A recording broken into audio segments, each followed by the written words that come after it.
नमस्कार दोस्तों, मैं आपका दोस्त शिवराज बिंदा हाजिर हूँ आपके सामने इतिहास के बहुत इंपॉर्टेंट प्रश्न लेकर, जो इतिहास के पेपर में हूबहू आपको देखने को मिलेंगे।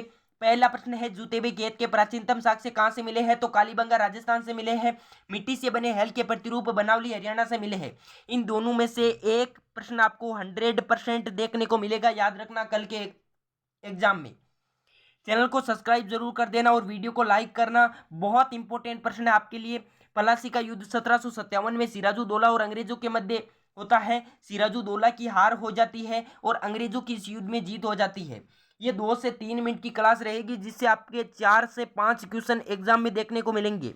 तो क्लास बहुत इंपॉर्टेंट है। राक्षी तांगड़ी का युद्ध 1565 में होता है, जिसे तालीकोटा का युद्ध भी कहा जाता है। ये युद्ध दक्कन के सुल्तानों और विजयनगर साम्राज्य के मध्य होता है।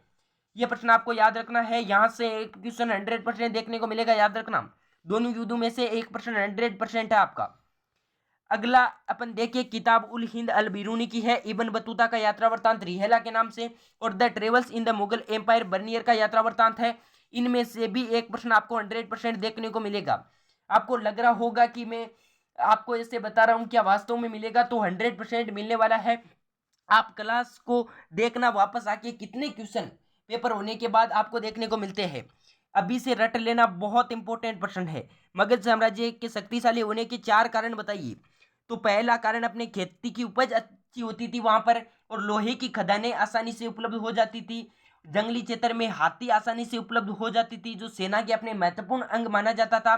गंगा और यमुना जैसी नदियां पास में थी, और बिंबिसार और अजातशत्रु जैसे महत्वाकांक्षी राजा थे। ये प्रश्न भी बहुत इंपॉर्टेंट है, आपको कल एग्जाम में देखने को मिल सकता है। अगले प्रश्न की तरफ चले। अशोक के दम पर प्रकाश डालिए। अशोक ने अपनी प्रजा के नैतिक उन्नति के लिए जो कार्य किए, उनका उल्लेख दम में मिलता है। दम में ये लिखा हुआ है कि ब्राह्मणों को दान देना चाहिए, साथ में अपने बड़ों का आदर मानना चाहिए, छोटों से प्रेम करना चाहिए। इस प्रकार की बातें दम में लिखी गई है, तो आपको याद रखना है दम को। आगे बात की जाए, मगध की राजधानी आपको याद रखनी है। मगध की राजधानी पाटलिपुत्र है, और ये आपसे मैप में भी पूछा जा सकता है। मगध और पाटलिपुत्र अपने बिहार में है।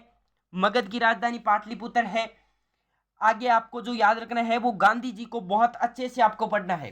गांधी जी का मैं एक बार आपको रिवीजन मरवा देता हूं। 2 अक्टूबर 1869 को गांधी जी का जन्म होता है। 1893 में ये दक्षिण अफ्रीका चले जाते हैं। 1915 के अंदर 9 जनवरी 1915 को ये भारत वापस आते हैं, जिसे भारतीय प्रवासी दिवस मनाया जाता है 9 जनवरी 1915 को।